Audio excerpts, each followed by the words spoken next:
Hi friends, Budget Girl here, and I'm participating in another collab. This one was thought up by Kelly from Freedom on a Budget, and all of the collaborators will be listed below. As always, say hi to Rory, who is making very attractive noises right now. Anyway, this collab is called Why I Like My Budgeting Style.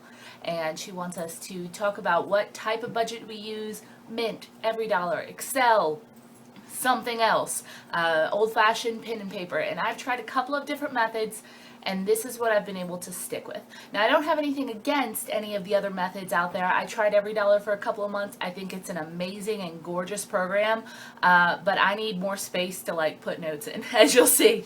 And so what I've been doing for the last few years, I have been using Google Drive, which is free for anyone who has a Gmail account, which is also free.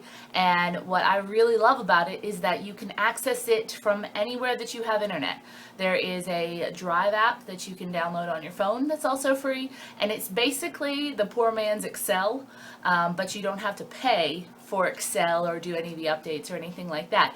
It's very similar to Excel. If you know how to use Excel, this will be incredibly intuitive to you.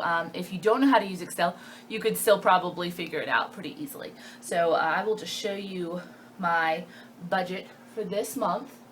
And as you can see, I make a new one every single month. I don't delete it. I like having my archives, which I also am able to do. For instance, this is my Google Drive, and I keep all of, you can actually see my last 3 budgets are here, but I keep all of my old budgets in a folder, and I can access these on my phone, on someone else's computer, on my computer, from absolutely anywhere.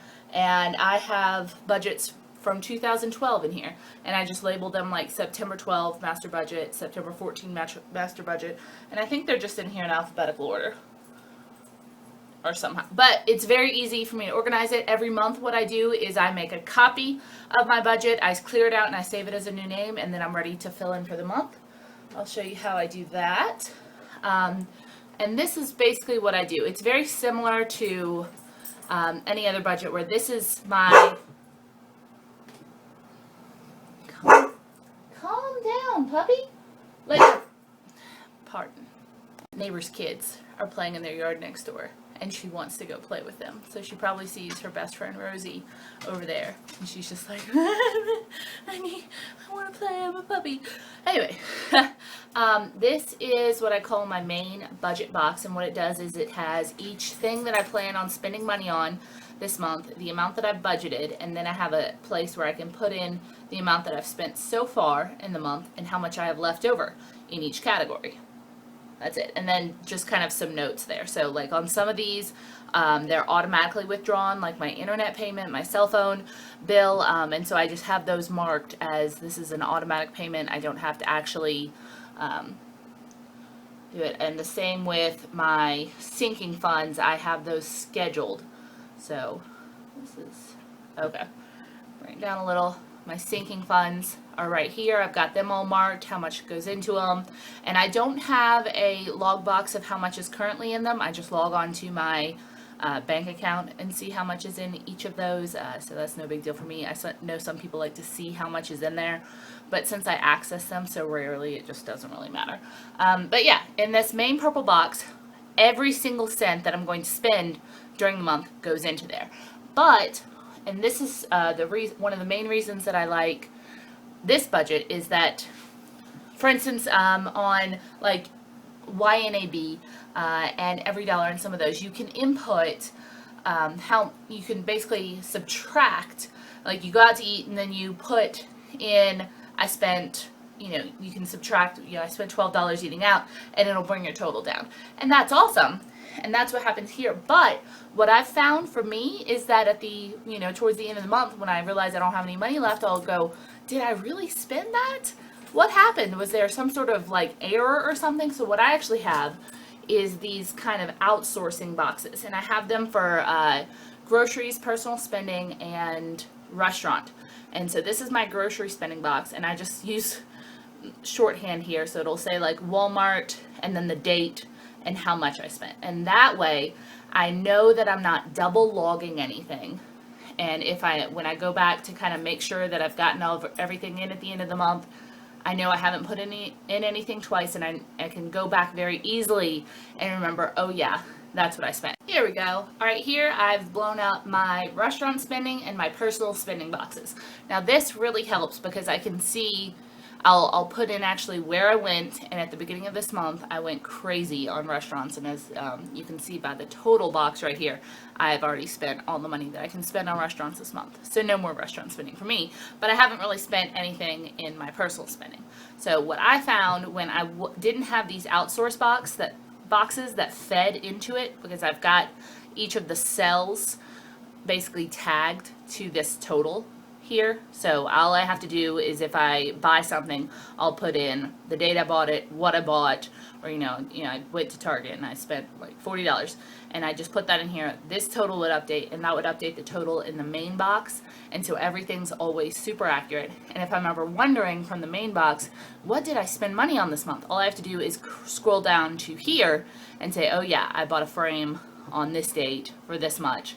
Oh yeah, I went out here, here, here, and here, and here. Like I said, went a little crazy on eating out at the beginning of this month. Got lazy. But yeah, that is something that is just essential to me to keeping on track and knowing that everything is accurate in my budget and that I haven't missed something or double logged something. It may not be necessary for everyone else, but I like to be able to go back and say, this is exactly what I spent on this date, and that's how much it costs. And yes, I did that transaction. Because especially if it's because I use debit cards for pretty much everything. You can't always tell what it is in the bank account statement. It'll just be like a random, unless it specifically says like Target or the restaurant you went to. Sometimes you can't tell. And so I like to put in exactly what I bought and exactly what I spent. All right. In here, I also have